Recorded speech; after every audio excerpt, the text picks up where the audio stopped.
Seres das Trevas, oi! Nossa analisante é uma comunicadora especialista em comunicação canábica e psicodélica.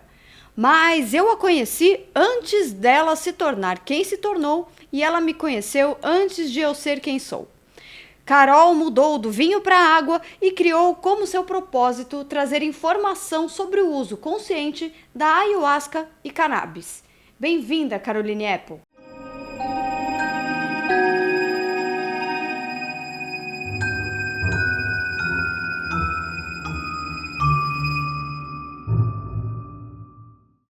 Carol, muito bem-vinda.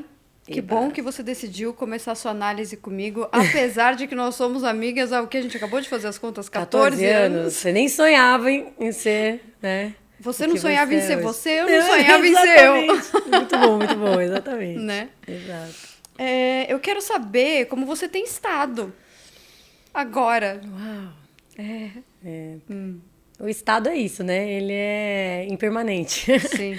Então hoje eu me sinto muito bem. Amanhã eu já não posso ter a mesma resposta. Não sabe, né? Não, mentira. Eu tenho conseguido ter uma perenidade, assim, né? E uma constância. Me sentindo muito bem, contente, satisfeita. Uhum. Mas os desafios, eles aparecem e tá tudo bem, né? E eu acho que eu tenho ferramentas hoje o suficiente para manter a alegria muito mais em voga do que outras emoções. Uhum. E bom, eu conheci você já era uma jovem mulher. Mas eu quero saber como era você na infância. Porque aqui, né, a minha intenção sempre é entender como as pessoas que eu admiro se tornaram quem elas se tornaram. Então, eu queria que você me contasse, assim, das suas lembranças, do que você quiser me contar sobre a sua infância. Legal. Eu tive uma infância muito boa. Eu fui filha de vó e vô, né? Como chamam por aí. Minha mãe era muito jovem quando ela engravidou. Uhum. E ela sempre estava com a gente ali, às vezes não, mas eu fiquei muito com os meus avós durante muito tempo. E isso me colocou naquele lugar do mimo, né? Do cuidado. Eu sou a primeira neta, primeira sobrinha.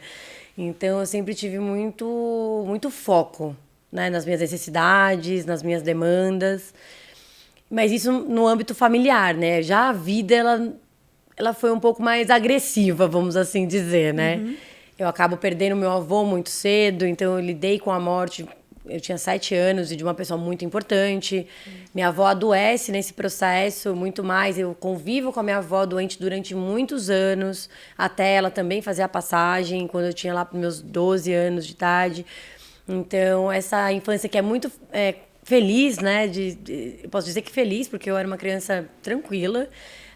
Eu acho que por dentro não era tão tranquila, mas também não era uma coisa que me incomodava. Eu acho que eu tinha uma aceitação, porque era meu jeito, né? Se alguém me dissesse hoje, talvez me colocar em um monte de sigla, né? Mas eu era mais introspectiva, gostava muito de ficar sozinha. Gostava não, eu gosto. Eu gosto também. Gostava muito de ficar sozinha, de brincar sozinha, de contar as minhas histórias. Eu era muito criativa, fazia da vida das minhas bonecas uma grande narrativa e que nunca mudava. Era uma história mesmo. Então, aquela era a irmã dessa, que era a irmã daquela, que era... a mesma história. A mesma história. Era uma interessante. continuação contínua, assim. Eu nunca mudei a história das minhas bonecas até eu parar de brincar de boneca. Cada uma tinha seu nome, sua história, e assim foi. Tinha muitos ciúmes das minhas coisas, sempre apegada às minhas coisas, porque era com quem eu mais... Com quem não, com que eu mais acabava tendo contato, porque eu era mais velha, depois vem primos, mas morava em outros lugares, tinha os meus amigos da rua, mas ao mesmo tempo eu lembro de mim muito sozinha. Uhum. De gostar disso. Uhum. Mas ao mesmo tempo com muitos amigos na rua, brincando. Eu não sei, é tudo muito confuso quando eu tento lembrar um pouco da minha infância, porque ela é muito... acho que é uma dialética muito grande, sabe? Que São eu navego. flashes assim também. Tenho memórias, acho que algumas eu inventei, acho que eu criei, mas assim, eu acho muito dialético isso. Eu lembro de eu muito sozinha, mas também muito acompanhada. Uhum. Eu lembro de eu muito pra fora, mas também muito introspectiva. Então eu não tenho uma formação assim que eu posso te dizer, eu era bem assim, eu era bem assado, sabe? Uhum. Eu lembro de navegar muito em tudo isso com muita intensidade. Então eu não consigo me definir se eu era super extrovertida ou introvertida, sabe? Mas a intensidade, eu acho que é algo que sempre acompanhou você de alguma forma. Pelo menos é a minha leitura, assim. E falando em intensidade, na melhor das intenções sobre essa palavra, porque eu acho que quando você falou de mimo, por exemplo, eu sempre penso numa pessoa que espera que as outras pessoas façam as coisas por ela. Mas não é o seu caso, muito pelo contrário. Você sempre foi a pessoa que tomou a frente nas situações e resolveu as coisas. Você acha que isso veio desde a infância e te acompanha até hoje? Eu sabia que era um grande presente que eu recebia, assim, eu não precisava. Eu podia fazer por mim, né, dentro do que estava à minha disposição, mas se alguém queria fazer por mim, tá tudo bem também. Né? Eu acho que eu sou um tanto assim até hoje. Eu faço qualquer coisa. Mas se alguém quiser fazer, tá tudo bem também, né? Esse cuidado tá em aberto. Quem quiser, né, fica à vontade. Não tem esse lugar do controle do tipo, só vai cuidar de mim do jeito que eu acho que tem que cuidar, sabe? Sim. Tá tudo certo. Sim. Mas essa coisa da intensidade, eu acho que eu entro na categoria das pessoas que vêm pra cá pra aprender a puxar a pipa, né? Tem gente que tem que soltar. Eu sou a que tem que puxar. Eu prefiro assim, Paulinha. A Paulinha. Pode falar, eu te chamo de Carolita, você me chama de Paulinha, tá tudo certo. Eu prefiro esse exercício. Eu acho que eu teria mais dificuldade se eu tivesse que soltar a pipa. Porque eu também converso com muitas pessoas, eu não tô nesse lugar, né, de terapeuta, mas eu tenho esse lugar um tanto de aconselhamento, as pessoas me procuram muito pra saber minha opinião sobre as coisas e tal. E eu percebo o sofrimento de uma pessoa quando ela tá aprendendo a soltar a pipa, quando ela vem pra isso. Então, e puxar. A pessoa tem mais experiências, ela acaba adquirindo mais sabedoria nesse processo. Então, eu acho que eu fui um pouco por aí. Mas essa intensidade, ela é muito presente em toda a minha história, sem dúvida nenhuma. E essa coisa do mimo, né? Nunca me cativou nesse lugar de ser uma pessoa que me criar uma dependência, né? Pelo contrário. Eu sempre fui muito independente. Porque, ao mesmo tempo, é isso. A minha vida é essa grande dialética, mais uma vez. Ao mesmo tempo que eu tinha todo esse cuidado, eu era muito independente. Eu precisava ser também independente. Eu era uma criança que era, dentro do aspecto infantil, eu era a criança sozinha. Eu ficava muito entre adultos. Tanto que eu fui precisando depois reconquistar o meu espaço como sobrinha, por exemplo, porque eu era muito ainda vista como a irmã mais nova das minhas tias, né? Eu tive que começar a falar, gente, então... Até na hora de fazer divisões de conta, assim, sabe? Entendi. Aí, tipo, os meus primos nunca estão na categoria que eu tô. Meus primos estão na categoria primos. Eu tô na categoria que vai ajudar, que vai entrar na vaquinha, que vai fazer o sei pra ajudar alguém da família, sabe? Eu adoro. Faço porque eu gosto e pra mim todos os meus primos também deveriam fazer. Mas, sabe, o peso da responsabilidade que eu sentia... não eram cobranças, mas era uma coisa muito natural. E eu precisei reencontrar o meu espaço depois de alguns anos, assim, pra falar, gente, ó, dá licença, eu sou sobrinha. Né? Até a minha mãe me ajudou num período, falou assim, peraí, a minha filha é sobrinha também, né? Entendi. Então, tem esse caráter de independência que esse mimo não tirou. Então, e eu tava pensando que também talvez te tratem assim por causa dessa questão resolvedora mesmo, né? Eu sou super resolvedora. Vou lá e vou resolver. É isso. Eu adoro resolver problema. Me dá tesão. Mas você adora problema também ou não? Não. Eu gosto de resolver problema. Então eu não arrumo pra esse problema, não. Eu sou uma pessoa que eu menos arrumo problema pra mim hoje. Mas eu adoro resolver problema. Quanto ele mais complexo pra mim, eu falo, uau, que incrível. Tanto que eu acabo indo um pouco pra essa coisa do gerenciamento de crise, do gerencial. Justamente por ter uma visão muito ampla das coisas. É um desafio, né? Sabe que engraçado que eu não sinto como um desafio, mas eu sinto como algo que é muito fácil de eu encarar. Pelo contrário, não é desafiador. Olha. Porque eu tenho uma visão muito ampla das coisas.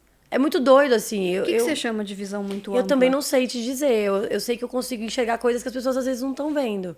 Eu tenho uma visão... Caminhos, assim, pra resolver? Caminhos, possibilidades e aceitação do que não dá pra resolver. Acho que é um ponto importante, assim, que faz toda a diferença é falar, gente... Aqui o caminho é da aceitação. Do que não dá pra resolver. Porque isso também é difícil, né? Aí a gente entra na redução de danos. Né? O que eu posso fazer pra gerar menos impacto, assim. Então, isso pra mim é muito claro. Eu não fico batendo na mesma tecla. Já não é aqui, é lá. Então, se não é lá, é um pouquinho daqui, um pouquinho lá. Então, eu percebo que eu consigo criar campos de harmonia muito mais rápido. E como é que a ayahuasca e... Agora vocês vão ter que me dizer, porque eu não sei. A cannabis ou cannabis? Pode chamar de a cannabis. Vamos manter no feminino aí. Tá. E a cannabis entra nisso? Na verdade, todas as substâncias entram muito cedo na minha vida por outros caminhos, né? Tá. Na adolescência eu passo a usar muita coisa, até por conta de toda essa intensidade, essa vontade de viver, essa coisa de experimentar, né? Sempre fui muito curiosa e sempre tive o corpo físico muito forte, o que me levava a usar tudo muito mais, né? Porque eu segurava bem o bang, dei trabalho, mas muito pouco, assim, perto de tudo que eu já fiz. Então, pra bebida, né? Pra maconha. Então, eu fumava pra caramba na adolescência, bebia demais e fui experimentando outras coisas também. Mas, então, no primeiro momento, as substâncias entram por aí. Mas eu sempre tive um olhar muito progressista para a vida. Minha educação é muito progressista, né? Então, eu já tinha um olhar para política de drogas, já entendia toda a relação que tinha das substâncias, né, com o racismo. Já era uma coisa que estava no meu radar muito cedo, por vir de uma educação mais politizada. Coisa que os meus amigos não tinham na época. Eu era meio estranhona, assim, né? Eu era a pessoa que gostava desses assuntos que ninguém gostava. E fui, lógico, lapidando muita coisa no caminho. Mas essa galera não acompanhava. Mas eu já tinha esse olhar. E eu acho que quando eu vou ficando mais velha, e vou também entrando, e vou pro jornalismo, já começo a ter esse olhar ainda mais apurado, né? De direitos humanos, no final das contas. Que é aí onde as substâncias continuam, né? Navegando, só que de outra maneira na minha vida. E sempre fazendo matéria sobre, indo na Marcha da Maconha e tal, mas de outra forma. Né? Completamente de outra forma. E aí, quando chegam essas plantas na minha vida, como uma forma de estar na vida, não é mais um agregado, não é mais a sua marcha que eu vou lá lutar politicamente contra o racismo. Não, elas começam a fazer parte da minha vida em todos os aspectos. Porque se eu não estou me relacionando com a planta naquele momento, eu estou falando sobre ela. Ou eu estou congregando com amigos e uma irmandade que foram elas que me trouxeram. Então, elas passam a ser a minha vida. Isso há cerca de uns 8 anos que a coisa começou a engrossar mais. E nesse caminho eu começo a lapidar. Porque até então, eu estou trabalhando no mundão, né? Tinha ido para publicidade na época, né? Trabalhando com marcas grandes e que não tinha nada a ver com nada disso. Eu lembro disso. E aí, quando eu recebo esse chamado mesmo do autoconhecimento, né? Esse despertar espiritual que eu passei, porque eu passei por isso, né, Paula? Esse que é o grande lance. Então, eu queria que você explicasse mais sobre esse despertar espiritual. O que você chama de despertar espiritual e como ele aconteceu. Eu acho que como a maioria dos despertares, ele vem depois de um momento de muito sofrimento, sabe? Assim, quando você não aguenta mais sofrer. Sabe quando você chegou no seu limite do sofrimento? Que ou você prefere morrer do que ficar do jeito que você tá?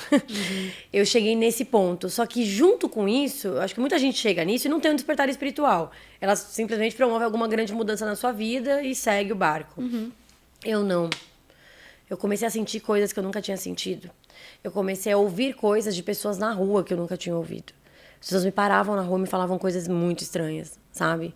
E coisas voltadas ou à religião, ou à espiritualidade, sabe? E foi tudo muito estranho. Eu sentia dores na cabeça, muito estranhas, que aí eu encontrei na internet um dia uma lista, não sei quantas sintomas de despertar espiritual. Eu tinha todos. Eu falei, o que está acontecendo comigo? Eu vim de um lugar de ceticismo total já, né? Depois de perder toda a minha fé, não tava nem aí pra nada disso, era só aqui mesmo, entendeu? Nem ateia, mas eu era o que eu entrei naquele papo do vou refutar aqui. Se eu refutar Deus é porque eu acredito em Deus de alguma maneira. Então eu sou cética, né? E sempre muito voltada pra ciência também, sempre gostei muito e tal. Só que aí começou a acontecer um monte de coisa que não tinha explicação comigo, cara. Eu falei, o que tá acontecendo aqui? Eu fiquei desesperada. Eu tô ficando louca. Completamente, eu vou ficar louca. Já tava num estado de sofrimento maluco e eu não estava depressiva. Porque foi muito doido, porque naquele ano que aconteceu isso, eu entrei em depressão pela primeira vez na minha vida. Porque toda essa intensidade me levava muito para lugares de pânico, né? Pânico não, de transtornos de ansiedade. Sim. E tive uma crise ou outra de pânico. Mas... Que também não deixa de ser transtorno de ansiedade. De isso, mas é quando dá aquele pico mesmo que bateu, né? E foi a primeira vez que eu fiz o caminho reverso da ansiedade. Eu fui para trás em vez de ir para frente, né? Entrei na depressão. E ali já foi um grande, tipo, levantou uma bandeira vermelha muito grande na minha vida. Falei, tem alguma coisa muito errada. E eu já tinha visto lá atrás, desde o meu retorninho de Saturno, lá com 28, que não estava dando certo já o que eu estava vivendo. Eu estava muito longe de mim mesma. Mas eu já não sabia mais o que fazer, porque eu também não era uma pessoa tão ruim assim, sabe? E como se encontrar, né? Ai, tipo assim, pra onde que eu tô indo? O que que eu vou fazer? E eu acho que alguém em mim já sabia que essa transformação seria muito drástica.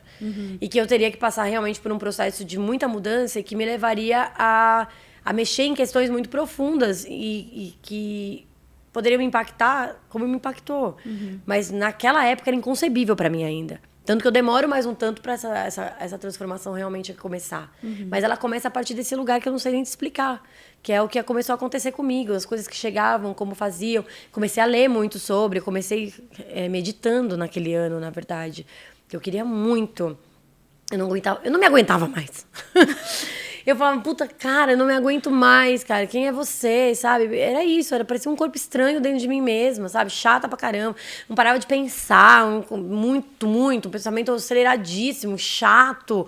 E me importando demais com um monte de coisa que não tinha nada a ver, sabe? Eu tava muito chato, cara. Eu tava insuportavelmente, assim, chata comigo mesma.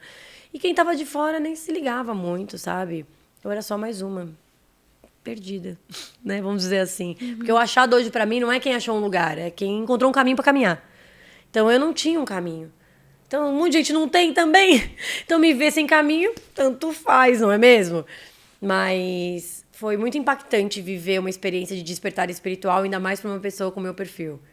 Eu tive que dobrar o joelhinho e cair num ato assim de muita humildade mesmo pra reconhecer que eu tava rolando um chamadão aí que ia me trazer, por exemplo, essa conversa que eu tô tendo com você hoje. E foi curioso, porque eu conheci os dois lados, né? Exato. Eu conheci o antes, eu sabia quem você era antes de tudo isso. E agora, assim, e eu vejo a transformação, né? Eu vejo a mudança, assim, de uma calma, uma sutileza que, de repente, existe.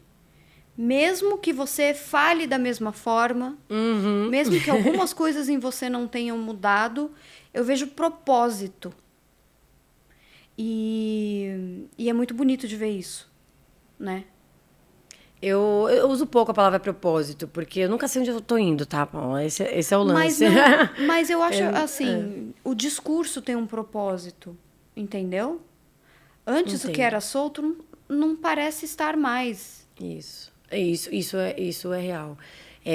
Você consegue dar um ponto na trama, sabe? Você faz e puxa. E aí começa a se tecer algo. Né? Eu acho que é aquele emaranhado, né? Vamos usar esse exemplo, né? Um emaranhado de lã, assim. Aí você começa a falar, nossa, eu sei dar um pontinho, eu sei dar outro pontinho. E aí você vai formando uma história, né? Agora é um cachecol, agora é uma blusinha, agora é isso. E eu acho que eu não tinha nada disso, na verdade, né? Eram muitas coisas, muitas possibilidades, muita energia, mas tudo muito bagunçado. O que começa a acontecer, na verdade, é essa organização interna. Organização. É uma organização. A meditação me ajudou a organizar os meus pensamentos num primeiro momento. Foi bem superficial o uso da meditação na minha vida, bem utilitarista mesmo. Bem do tipo, vamos acalmar essa mente inquieta e vamos organizar os pensamentos. Porque isso é o mais superficial que a meditação pode te dar. Hoje eu tô num processo que eu uso a meditação como purificação da mente, é outra história. Né? No primeiro momento é só organizar mesmo a bagunça de casa, né? Ela vem, ela me traz isso. E aí as medicinas da floresta, né? Que é a ayahuasca e outras, elas vão me fazendo fazer esses mergulhos mais profundos de forma mais rápida. Né? Eu não vou nem falar eficiente, porque a eficiência quem dá somos nós. Né? Porque ele pode te levar e você não entender nada e voltar com menos ainda. Talvez só um bocadinho, mas quem não volta com um bocadinho, né? Mas, sabe, a eficiência mesmo dessa transformação, ela é muito no dia a dia. Então, eu me vi muito fiel àquele caminho, sabe? E então, eu tomo a ayahuasca, eu vejo algo e eu aplico. Então, eu comecei a fazer muito isso. Eu deleguei mesmo. Eu deleguei. Falei assim, eu não sei o que fazer. E aí, quando eu ia lá e silenciava, e ela conseguia fazer esse mergulho em mim, ela me promovia nessa oportunidade de mergulhar em mim, eu encontrava algo em mim que eu não sabia e aplicava. Não é nada de fora, né? Eu só ia tirando da frente o atrapalho, me fazendo mergulhar. Fácil não é, né? Os trabalhos muito intensos no começo, muito forte. Ainda faço, mas hoje com outra cabeça, né? Mas precisei tirar muito lixo de cima pra fazer esses mergulhos, sabe? E eu sempre muito fiel ao caminho. Acho que é uma palavra que me acompanha bastante, assim. Eu gosto. A fidelidade ao caminho. Muitas coisas, assim. Na verdade, é uma fidelidade que não é essa que a gente fala, né? De relacionamento, nada, sabe? Assim, tipo, de acreditar, né? A fidelidade é você se comprometer e você seguir com aquilo, assim, né? E o caminho da ayahuasca me trouxe essa possibilidade. E é delegar, né? Sim. É uma confiança e entrega gigantesca. Sim. E eu acho interessante porque eu, por exemplo, que não faço parte desse mundo, né? A gente já acha que é assim, não, você vai tomar e você vai ter revelações e vai ser assim e tal. E eu achei muito importante você ter falado o que você falou, porque aí a gente fala também do consumo consciente. Sim. Né? Ou seja, não é você vai tomar e você vai ter revelação da sua vida e vai estar tudo lindo e maravilhoso, né? As pessoas se iludem um pouco com isso, viu, Paula? Porque realmente é transformador, tem mistérios. Mas é muito superficial. Quando você está nesse caminho, a pessoa vai lá, toma uma vez e fala, ai, nossa, mudei minha vida. Você fala, cara, o centro do sofrimento tá intacto. Na primeira merda que der, você vai capotar no mesmo lugar, cara. É que nem as pessoas que falam, eu faço terapia, nem entrou em análise ainda. Exato. É isso, a pessoa, ela deu uma... Ela molhou o pezinho na praia. Nossa, que incrível, que sensação. E eu lá, assim, lá no fundão, assim, querida, você não viu, foi nada. Então, assim, honro, legitimo nessa transformação que a pessoa diz, lógico. Mas é isso, é que nem tem um mar pra mergulhar e ficar com o pezinho na água. É a mesma coisa pra terapia. Sim. E não entrar na análise, é só ficar lá, né? Limpando a parte superficial pra quem sabe um dia mergulhar. Só que o problema é que pra você limpar realmente o superficial, você tem que parar de gerar sujeira. Sim. Então, por isso essa transformação... Ela é aplicada no dia a dia porque eu percebi que para eu fazer mergulhos mais profundos eu precisava parar de gerar lixo. E aí que o pau começa a torar.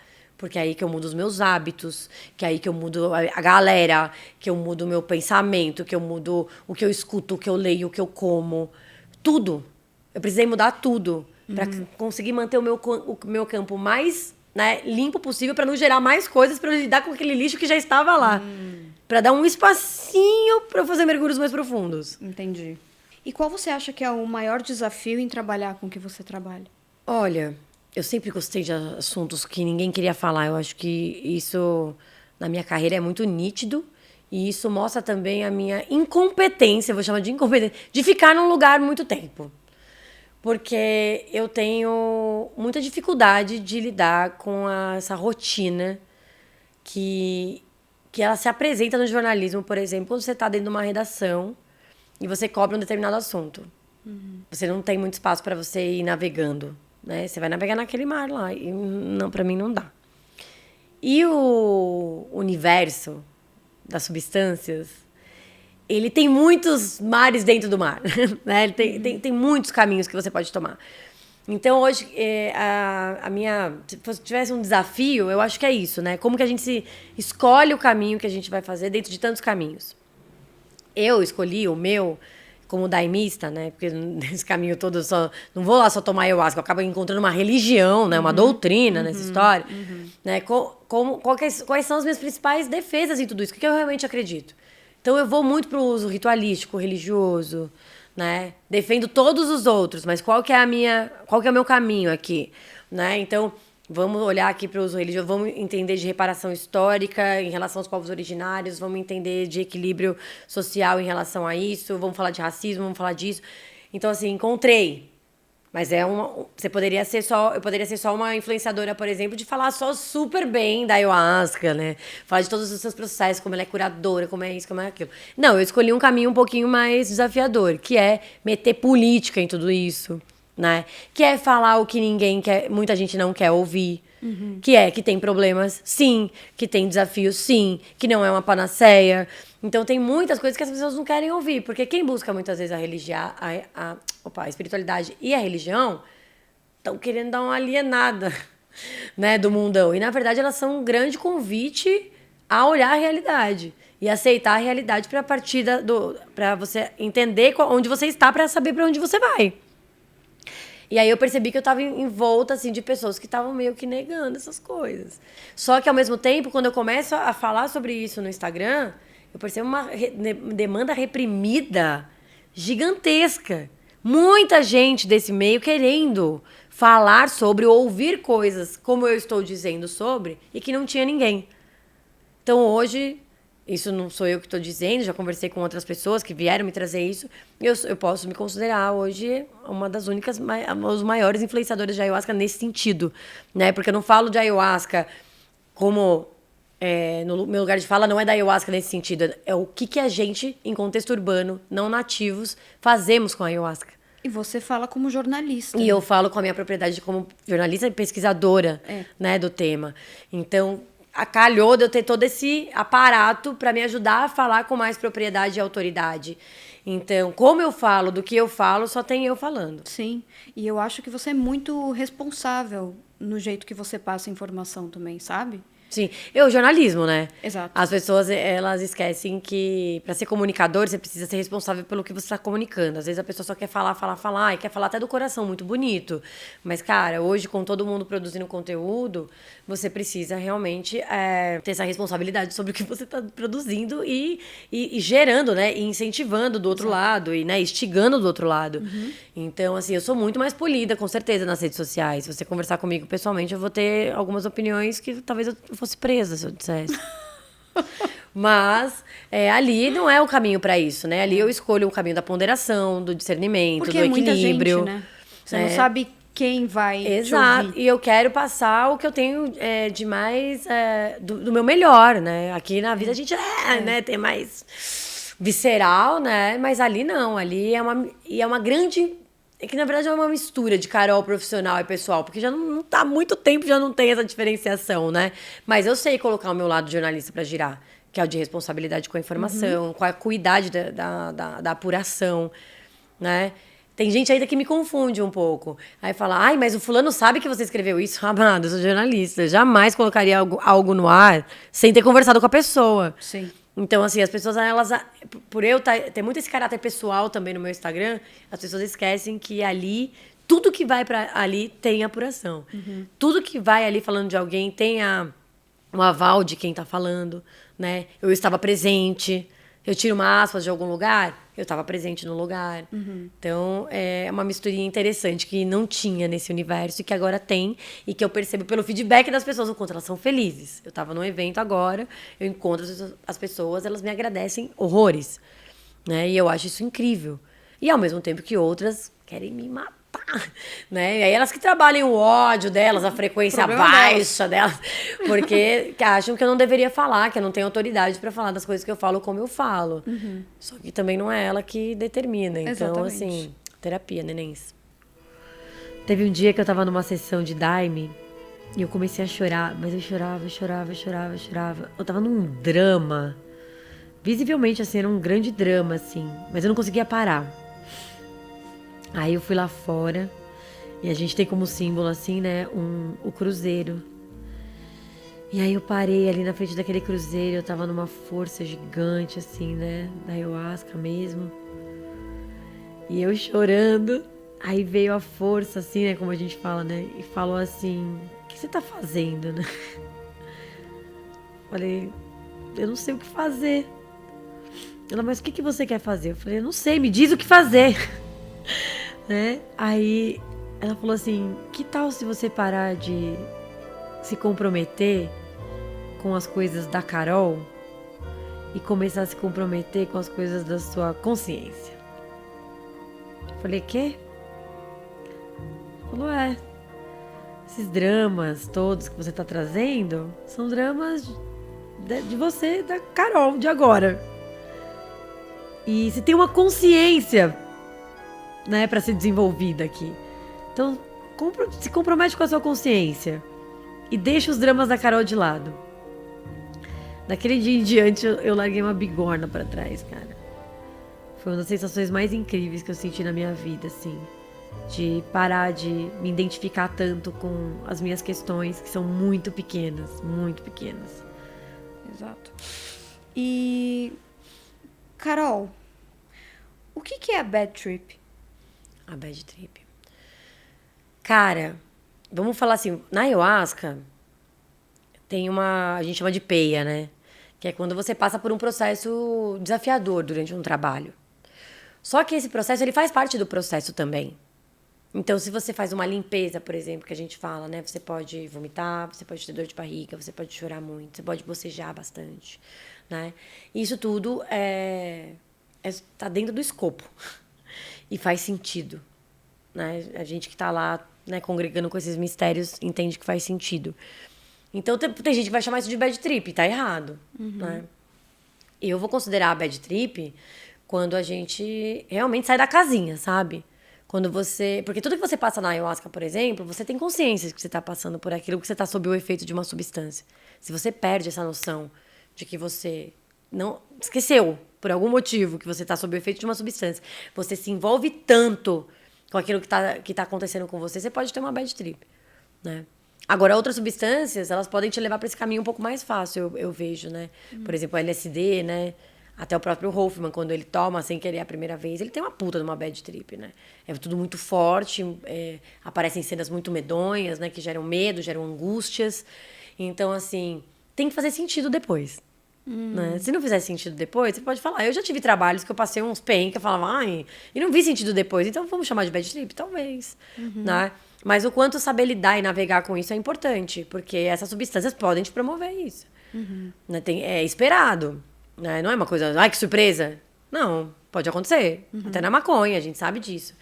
Eu mesmo, outro dia, eu tava em casa, fui fazer um pito, assim, bem consciente. Menina, entrei numa força tremenda, precisei me acolher. Eu entrei numa bad trip, eu não conseguia dominar os meus pensamentos e que iam muito para um lado negativo. Fiquei com aquela sensação de que algo muito ruim ia acontecer.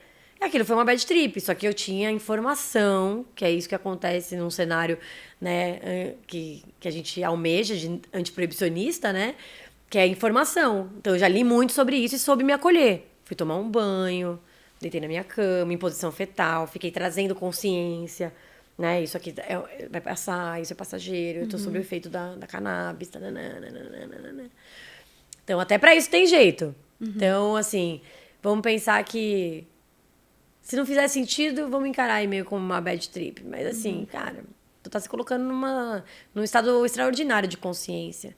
São muitos portais, são muitas portas. O que pode se apresentar, assim, pode ser muito desafiador. Isso também vale para meditação, tá, Paula? Não é só para substâncias. Tem gente que entra em bad com a meditação. Tanto que quem tá muito ansioso, por exemplo, me procura num estado muito acelerado, eu jamais indico a meditação. Essa pessoa vai ficar parada em silêncio com os barulhos internos dela, ela vai ficar mais doida ainda, sabe? Aí eu passo uma meditação guiada, onde ela vai para um processo de concentração, né? Então ela vai ouvir uma música, ela vai ouvir um mantra. Então, é tudo uma jogadinha, né? Com a cabeça pra evitar. Então, porque senão também pode ter uma bad trip só de respirar. Sim, sim. Inclusive tem gente que tem mesmo. Tem. E você acha que isso é o mais assustador no que você faz? Assim, de repente, essas pessoas que podem entrar nesse estado ou tem alguma outra coisa? Olha, o que eu tenho conversado muito, principalmente a gente que faz o uso em contexto urbano, são essas novas relações, né? Antigamente era muito voltado para a interação medicamentosa, os cuidados. Hoje a gente também tem as interações sociais, né? Que precisam ser consideradas. Hoje a gente sai de um trabalho lindíssimo. Nossa, imagina, você viu o divino, acessou assim altas esferas intergalácticas e de repente você tá num trem lotado indo trabalhar na segunda-feira. Como que a gente faz esse retorno, né? E as pessoas tendem a ter dificuldade, muitas vezes, de pousar essa nave. E eu também tive no começo, só que eu tive privilégios. Então, eu faltei no trabalho muitas vezes por não dar conta do que eu estava sentindo e movimentando dentro de mim 2 dias depois ainda do trabalho. Né? Eu fazia o trabalho no sábado. No domingo eu ainda estava super sensível. Na segunda-feira, às vezes, eu estava estranhíssima, não conseguia trabalhar. Então, assim, quem pode ficar faltando no trabalho, não é mesmo? E aí, teve gente que falou, pô, mas você vai falar que só quem tem privilégio pode tomar essas substâncias? Não, mas eu vou te dizer, quem tem privilégio sai na frente, meu amor, como tudo nessa vida capitalista, entendeu? Nesse mundão. Porque eu pude faltar e não perdi meu emprego por causa disso. Eu tive outras ferramentas, fui, sei lá, abrir tarô, fui fazer não sei o quê, né? Pude pagar por outras coisas pra me trazer de volta. Tem gente que só vai, né? E aí, muitas vezes, você pode encarar coisas durante o trabalho que você ainda não tá pronto, você não tem musculatura pra aplicar. E aí você fica na culpa, né? Eu tinha uma irmã, que ela queria muito se divorciar, assim, ela não conseguia. Só que toda vez que ela ia num trabalho, ela via essa necessidade. E aí ela ficava chorando o trabalho inteiro, e na peia, né? Nessa bad trip, tipo, eu falei pra ela, pode parar de tomar ayahuasca agora. Falei, você vai pra sua casa tentar resolver sua vida. Vai lá, enquanto você não tiver musculatura, não adianta você vir aqui e ficar na culpa. Porque acaba sendo um jeito de fugir também daquilo que ela precisa resolver, né? Na verdade, ela vai lá e fica olhando o que ela tem que fazer, mas ela sai e não faz, ela não tem musculatura pra fazer. E, sabe, eu falei, amada, vai resolver sua vida lá fora. Não é vindo aqui pro astral, acessando outros portais, outras dimensões, que você vai resolver uma coisa que é da matéria. Ou você aplica isso aí, ou não vai rolar. Uhum. Então, tem muito disso. Né? Que eu fiz o Vipassana, né, no começo desse ano, que é uma meditação, que é um retiro de 10 dias de silêncio com 10 horas de meditação por dia. Sem celular, super assim. Você não olha nem no olho das pessoas. É a cabeça baixa, é você com você. E eu fiz essa comparação do quanto a meditação, por exemplo, pode ajudar você a criar uma musculatura até você encarar alguns monstrinhos dentro de você, sabe?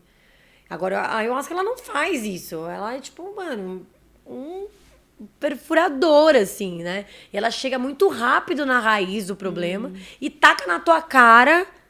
E aí você tem que saber se virar com isso depois, entendeu? A musculatura mesmo, ela não traz, não é essa função. É o chá que vê, é o chá que mostra, né? Ele só mostra. E aí, Aqui, o que você faz com isso? Agora, a musculatura que você vai ter... Então, assim, a gente tem que ter muito cuidado com as caixas pretas que a gente quer abrir do nosso ser pra saber se a gente tá pronto pra segurar esse bang. Então, assim, esse é um cuidado que eu tenho muito hoje, porque é o que mais chega de problema pra mim no Instagram. Pessoas que não conseguem lidar com aquilo que viram durante o trabalho e que depois precisam recorrer a algumas ferramentas com as quais muitas vezes ela não tem condições financeiras de arcar. Aí dá-lhe eu fazer, tipo, campanha pessoal, alguém pode atender uma irmã, pode fazer não sei o quê. Tem muita gente generosa, faz preço social, tal, mas olha a demanda. Né? Eu não precisei fazer toda essa movimentação. Graças a Deus eu tinha condições de pagar por isso. Mas eu fiz muita terapia.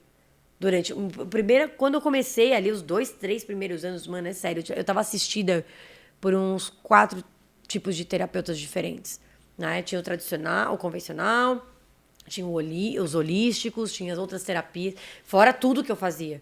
Então eu tive um amparo externo muito grande. Eu não só sentei e tomava ayahuasca e ia pra minha casa. Eu não tomava daime pra minha casa. Tinha muita coisa.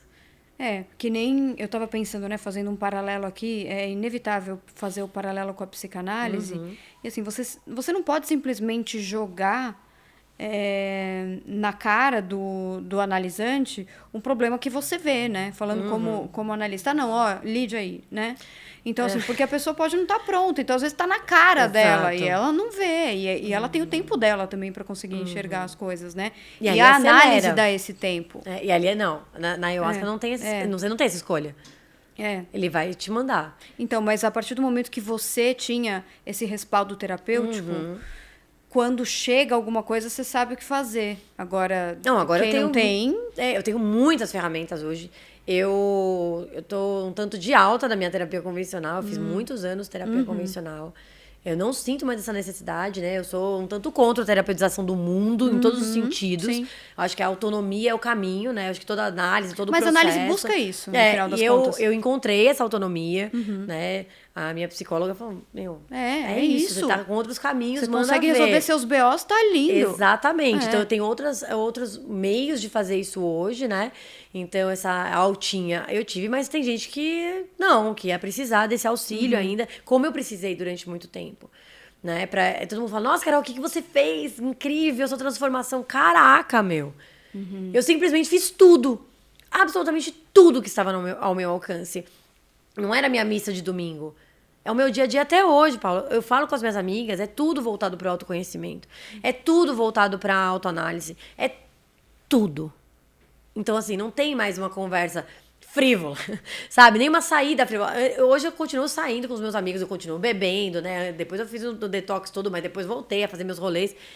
O nível de consciência que tem naquele rolê é tão grande Que ainda assim é um processo de autoconhecimento. Eu vou lá, eu vejo até onde eu vou, até onde eu não vou, como eu vou lidar amanhã, eu já sei que eu vou estar mais baqueada, então eu vou pra cá, reconhecer as minhas emoções. Se um dia eu passei um dia inteiro, a noite inteira bebendo, eu sei que no dia seguinte eu não vou estar plena. Aí não adianta vir uma emoção em mim que eu considere negativa e eu começar a gerar mais pensamentos em cima daquilo, achando, eu tô com algum problema, alguma coisa ruim vai acontecer. Não, eu tô cansada. Eu tô cansada, deixa eu descansar aqui hoje, sabe? E lidando com os pensamentos, que o cansaço ele baixa a guarda demais, principalmente para os pensamentos negativos, né? É muito fácil a gente estar cansado e pensar coisas que não prestam. Então, quando você tá meio baqueado, aí você tem que ficar lidando com aquilo. Então, assim, aprendi. Mas é isso, é o tempo todo. Então, o que eu faço? Eu vivo assim. Então, nossa, Carol, as pessoas vêm com esse lugar de admiração. Eu falo, amada, é que não é que eu faço, é a minha vida. Não tem fim, né? Não. E me fala como ficaram os sonhos, pesadelos, esse mundo, assim, do sono, depois que você mudou sua vida. De forma literal, assim, o sono? De literal, eu sempre dormi muito bem, né? Graças a Deus. E sempre sonhei muito. A minha vida inteira, assim, sempre sonhei muito. E quando eu não tô sonhando, é que eu tô numa movimentação grande, assim. Resolvo muita coisa em sonho. Visito muitos lugares. Depois da ayahuasca, então, menina, eu comecei a ter umas sensações, assim, uns desdobramentos mesmo. Que a sensação de estar fisicamente em outros lugares é muito doido. Mas esses sonhos de forma prática, assim, eles estão aí, estão acontecendo. Hoje mesmo eu sonhei com minha irmã que ela tinha aberto um tarô pra mim, ela falava assim: Carol, você tem um lado muito bom em você e o outro que não é tão bom, mas os dois estão muito felizes por você estar no caminho que você tá. Ela falava assim, eu falava, então tá ótimo, eu tô íntegra. Porque eu sou tudo isso e muito mais, né? Então tá ótimo, mas tenho sonhos, não tenho sonhos premonitórios, né? Não venho nessa onda, mas me resolvo muito, principalmente quando eu tô em momentos muito desafiadores de relacionamento. Acho que todos os momentos eu visitei em sonho para resolver algumas coisas pendências, falar, sentir a pessoa, sabe? E nunca errou. Muito bem. Carol, agora é o seguinte, a gente já falou de sonho, falou de infância. E eu não sei se você sabe, mas eu tenho aqui a geladeira das fobias, que carrega todas as fobias do mundo. Tá? Uau. Então eu vou A abrir aqui Pandora hoje. Das fobias, meu Deus do céu. Eu vou abrir aqui hoje pra gente ver qual é a fobia do dia. A gente vai falar sobre ela. Vamos lá. Vamos nessa sincronicidade doida. Vamos ver o que vai sair.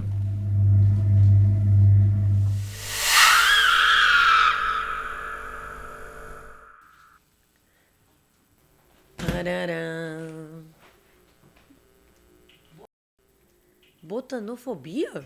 Botanofobia é medo de plantas. Ah, eu acho que eu não falei para as pessoas que estão acompanhando a gente, mas eu falei para você que eu vim de flores hoje por sua casa. Veio super natureza, gente. Vocês estão vendo o máximo que essa mulher vai chegando perto da natureza. Olha aqui.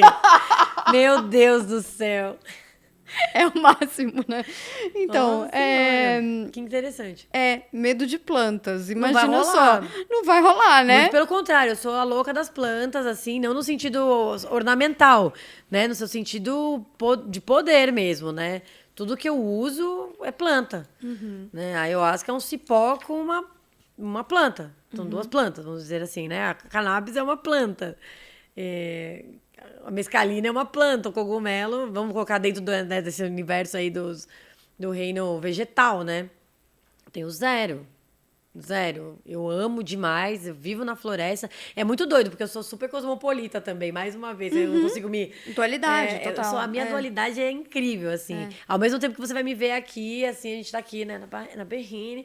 Eu tô lá no Acre, acabei de voltar do Acre. Eu tô numa aldeia... E com um layout completamente diferente, um outfit completamente diferente, entendeu? Só tem esse camarão. Então, assim, medo de planta não vai rolar. Outra skin, né, Carol? Eu tenho várias skins. A minha skin da floresta, gente... Aquele calor úmido, não tem um frizz no meu cabelo que não sobe. Assim, é uma coisa louca. Eu vejo todo mundo super arrumado e tal, então eu fico, assim, imprestável. E aí só me resta me entregar, né? Então, assim... Sabe? Ai, esquece. Não tem. Não vai estar tendo. E me fala uma coisa, uma pessoa como você, que sofre tantas transformações, que passa por tanta coisa, assim, nesse sentido mais espiritual, como você lida com fobia? Você tem alguma? Cara, Paula, eu tenho uma coisa que é engraçada. A galera tem me dito muito mais, mas sabe aquela coisa que é da sua vida e tá tudo bem? Eu tenho muita coragem. Eu tô assumindo isso agora, porque as pessoas bom. falam isso pra mim e eu falo, por que coragem, né? Só, porque você fala. Eu falei, mas eu falo porque é real. Ah, porque você faz. Eu faço porque eu tenho que fazer. Então, o que pra mim é muito natural, as pessoas veem com um diferencial. Então, assim, é porque eu não tenho medo? Não, é porque eu só encaro mesmo, tá tudo certo. Eu não dou foco pra nada do que eu tenho medo. É lógico que eu tenho medo, morro de medo de perder as pessoas que eu gosto, né? Eu sei que o processo tá aí acontecendo, mas e aí? Daí? Eu posso não perder também, vou ficar pirando nisso, sabe? Presença. Na presença, o medo é uma ilusão. Né? Então, eu acho que quanto mais qualidade de presença você tem, menos medo você também tem. Mas eles estão aqui. E às vezes eu encontro com eles nas sessões, por exemplo, e eu só olho pra eles. E Eu eles não olham tenho- de volta? Ou se você vê, você tá sendo visto. Né? Eu olho, ele me olha e tá tudo bem. Tá aqui dentro. Né? Agora, quem vai protagonizar minha vida não vai ser o medo. Não é protagonista. É lógico que às vezes eu Faço tenho uns isso também. receiozinhos, não sei o quê. Mas assim, mais um milindre do que um medo. E é lógico, como eu falei, eu tenho medo, eu tenho uma filha, sabe? Que mãe não tem medo, né? De Nossa Senhora, sabe? Meu Deus do céu. Mas eu não penso nisso. Eu não dou cartaz. Então, se eu não dou cartaz, o bicho não cresce. Então, pra mim é simples assim. Eu tenho como uma força motriz, Paula, a alegria, cara. Eu até assisti, eu amo Divertidamente, né? Meu filme de segurança. E aí é muito simbólico pra mim, por exemplo, no primeiro filme, quando a primeira emoção primária é a alegria. E nesse segundo, spoiler pra quem não viu, é ela que é a maestra. É. Ela não manda, ela é a maestra. Então ela que fala, agora é sua vez. Aí ela deixa a tristeza vir fazer o dela. Aí ela deixa a ansiedade vir, depois bota ela sentada, fala, opa, agora já foi. Então eu trago muito essa energia da alegria mesmo, sabe? E isso na ayahuasca é muito forte, né? Os indígenas trazem muito isso, alegria, é pra cima, é pra frente, só pra frente, só pra cima. No Daime, né? A gente fala muito de alegria, muito. Os hinos trazem esse lugar da alegria, da cura festiva. É uma festa, né? Então, assim, isso é a minha cara. Uma amiga, quando foi a primeira vez no Daime comigo, ela olhou e falou, meu Deus, esse lugar é sua cara, Carol. Ela bem me conheceu antes. Ela falou, tem substâncias, tem música, tem alegria. Eu falei, tem tudo. E aqui é ladeira acima, né? Eu falei, capotar, a gente capota. Vamos capotar ladeira acima? Então, essa é a minha base. E o medo, cara, perto da alegria, ele fica desse tamaninho. E aí ele vai entrar, eu acho que o que ele precisa, vai me proteger, vai cuidar de mim, né? Não vai me deixar pular de um penhasco, por exemplo, né? Então, assim, estou à altura, eu vou ficar um pouquinho mais para trás. Mas agora esses medos que paralisam, eles às vezes se apresentam. Eu mesmo tava com um medo mais recente, assim. Eu tava evitando alguns lugares, sabe? Por receio de encontrar pessoas. E eu via que aquilo tava me segurando. Aí eu tava correndo atrás da minha autonomia. Não paro, mas tem que ter paciência, né? Mas também não dou muito boi. Eu tenho paciência, mas tem limite. Do tipo... E aí eu fui soltando e eu... Então era um medo, né? Mas ele é coadjuvante aqui, não é ator principal, não. E qual você acha que foi a maior conquista da sua vida até hoje? Nossa, mana. Caraca. Olha, tem. Eu sonhava, acho que desde criança, assim. Acho que era um sonho mesmo. A tal da maturidade. Não é maravilhoso? Meu, caralho, meu. Por que ninguém me avisou isso antes? A gente ficava com medo, né? A gente ficava mais Nossa, velha. cara, Demais. que delícia, cara. Eu ter domínio sobre as minhas emoções, sabe? Lógico, a gente tá sempre aí, acontecendo um monte de coisa e tal, mas, cara, eu sinto que tem muito o que acontecer, mas que eu cheguei num platô, que é uma conquista, ninguém me deu, que eu falo, que bênção, cara. Isso é uma conquista. Isso sim, essa autonomia emocional. Eu uso muito a palavra autonomia, Paulo. Gosto muito dessa palavra. Autonomia financeira, autonomia... E assim, a autonomia, ela não é sobre ter mais. É sobre ter aquilo que você precisa. Então, é aí que anda lado a lado com a abundância e com a prosperidade. Que não é essa abundância e prosperidade capitalista, né? Do acúmulo. Não, é o quanto você precisa para fazer aquilo tudo que você quer e precisa fazer. Dentro, né, da sua história aí. Então, essa autonomia... Por mais que seja desafiador, todo esse caminho que eu escolhi, né? Cheio de inseguranças. Eu vivo metendo o pé e Deus mete a pedra depois. Eu não tenho o que fazer, não tenho escolha. Tudo que eu escolho, toda a minha vida tá encaminhada para um lugar onde segurança não é uma palavra. E aí vamos pensar também que a vida, segurança é meio que uma ilusão também, né? Mas eu fico de cara com ela muitas vezes, né? O tempo todo. Mas essa maturidade também vem desse exercício, né? De estar muito próxima da insegurança. De andar lado a lado com a insegurança. E isso me traz para um lugar que eu preciso estar no meu eixo. Eu preciso ter essa autonomia, esse equilíbrio emocional, e mental, emocional, espiritual, para dar conta de tudo isso que eu me propus a fazer da forma que eu me proponho a fazer. Então, eu acho que isso é uma grande conquista. Se eu falar coisa material, é uma bobagem. Não tô nem aí. Essa daí é a mais legal, porque isso me enche de alegria, né? Nossa, em casa dá até aquele faniquito que você faz assim. Ai, que gostoso, cara, ser assim. Que massa! Né? Aí a minha taróloga última que eu tirei, ela falou assim, só cuidado com o controle. Eu, beleza. Sempre tem um exercício a ser feito, né? Achar que tá no controle, né? Eu falo, tá bom, já tô puxando aqui um pouquinho. E, Carol, como você vê o futuro do uso dessas substâncias? O que você acha que vai mudar? Assim, eu acho que recentemente até já mudou alguma coisa aqui no Brasil, né? Muito pouco, mas mudou alguma coisa. Como é que você vê o futuro? Olha, eu não vejo um futuro, no sentido não de não ter um futuro, mas é porque se a gente não cuidar agora do que está rolando, não vai ter futuro. E é agora que a gente precisa se ordenar, se organizar. Principalmente quando a gente fala de substâncias, por exemplo, como a ayahuasca, né, que tem seus guardiões, como um povo em estado de vulnerabilidade. A gente precisa construir caminhos todos os dias nessa união. Só que, sem dúvida, né, o poder que essas substâncias traz para a gente, de mudança de prisma, de paradigmas, de formas de estar na vida, é também já um complemento para essa mudança no futuro. Né? Você pode tomar e continuar sendo um puta de um egocêntrico, né? Não tem, mas o convite dela não é esse. Então, assim como eu pude me transformar através delas, né? E sentir que eu posso promover um mundo mais harmônico, né? Ao meu redor, e quem chega perto, e agora nessa posição como influenciadora mais ainda, né? Da minha bolha, elas já estão trazendo formas diferentes de estar na vida. Isso vale para a comunicação também.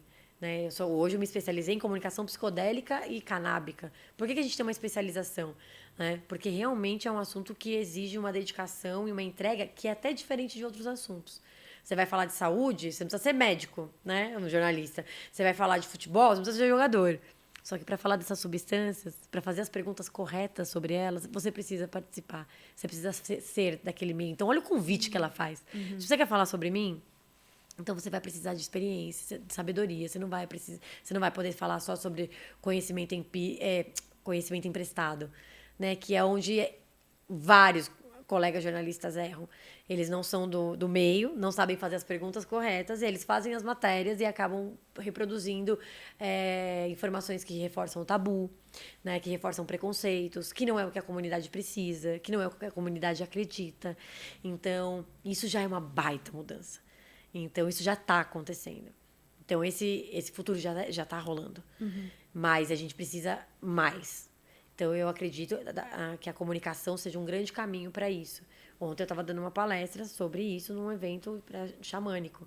Muita gente fala, nossa, eu nunca tinha pensado por esse lado. E são pessoas que estão congregando com tudo isso. Então, essas substâncias, elas estão mudando a gente, como a gente vê a vida e convidando a gente a viver de forma diferente. Como praticar xamanismo? 1. Aprenda a história do xamanismo. 2. Entenda o neoxamanismo na cultura ocidental. 3. Entenda a controvérsia. 4. Estude o neoxamanismo ocidental. 5. Estude o xamanismo tradicional. Mas tem que ter paciência, porque a gente tá no mundo capitalista ainda, a gente vai derrapar, as pessoas precisam, né, pagar seus boletos, cara. Então, não dá pra viver todo mundo numa grande ciranda e sair, né, cantando mantra. A gente vai precisar de um pouco mais de paciência. Mas tem gente que tá mais disposto a ter mais paciência. Eu, por exemplo, no meu lugar de privilégio, né, é mais fácil eu falar isso, paciência. Né, uma pessoa, né, e grupos que estão em estado de vulnerabilidade e continuam morrendo. né, na mão do Estado, por exemplo, mas vendo suas medicinas serem cooptadas pelo capitalismo e pelos brancos. Então, assim, é tudo muito complexo. Por isso que eu falo que muitas vezes eu entendo as pessoas que não querem se envolver em tudo isso, porque é muito foda, cara.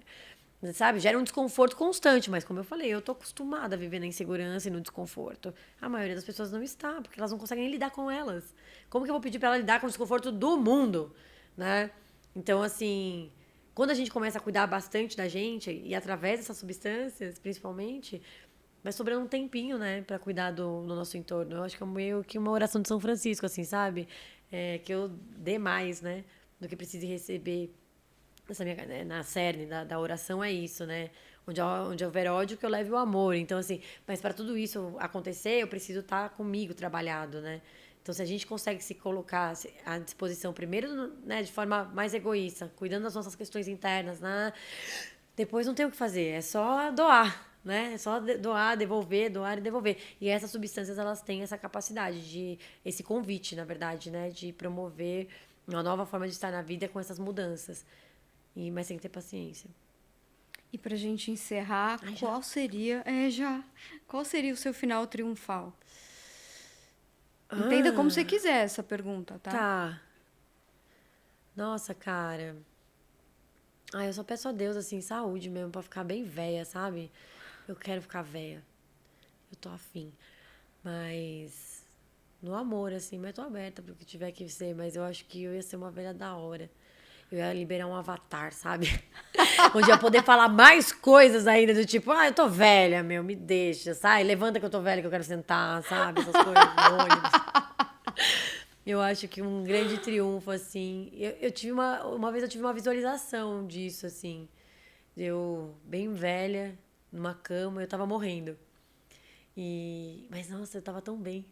E a minha família tava toda lá embaixo, eu tava numa casa, assim, eu tava numa cama, eu tinha um cabelo bem comprido, assim, preto e branco, bem mais branco do que, né, mas assim, né, ainda grisalho, mas é porque meu cabelo não tinha ficado branquinho, branquinho, branquinho, mas eu já tava bem idosa, assim, e eu tinha uma família inteira lá embaixo, e eles falando sobre mim, eu sabia que estavam falando sobre mim, e eu tava morrendo no meu quarto, e eu tava ótima, eu tava muito feliz, sabe, assim, uma sensação de...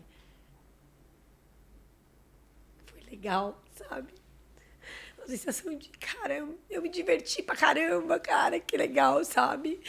Eu vivi, sabe? Eu acho que dom maior que esse não tem, triunfo maior que esse não tem, conquista maior que essa não tem. Envelhecer é uma bênção, é uma dádiva.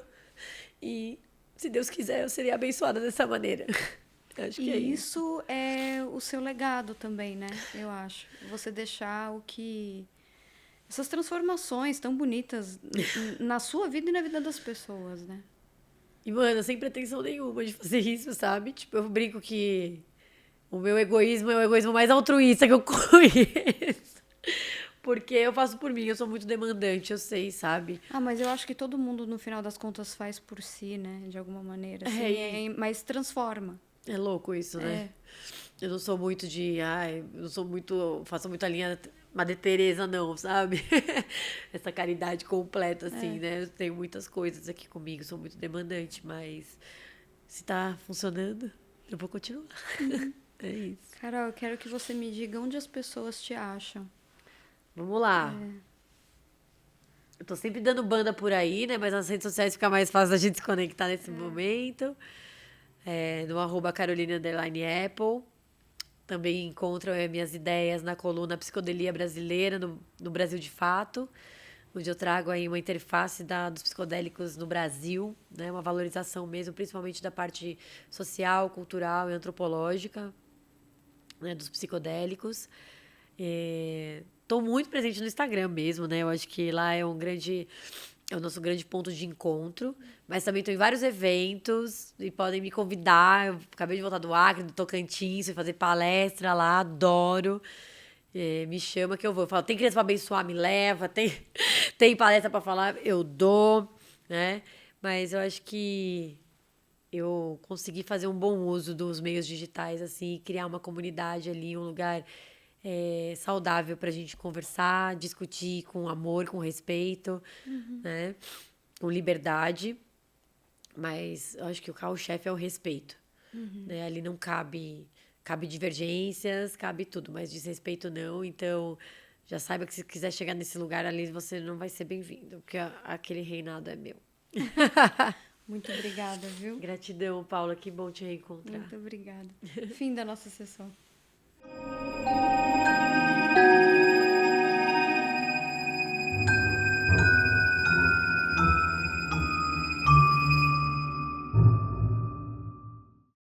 Seres das trevas, tchau!